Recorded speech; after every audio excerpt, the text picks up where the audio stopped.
mobility, no, and convenience.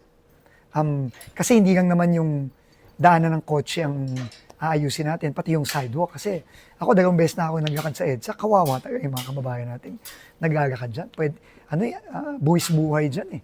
So, yun aayusin natin. And pang matagalan na, hindi na yung aayusin ngayon, tapos next year sira na. Matapos on time at yung quality talagang maayos. Finish this sentence po. After the rehab, EDSA will be Smooth and safe.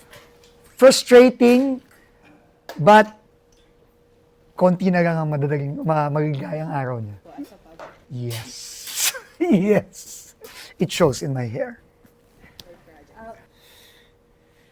Nararamdaman natin yung galit at inip. Pero darating din tayo at malapit na yan.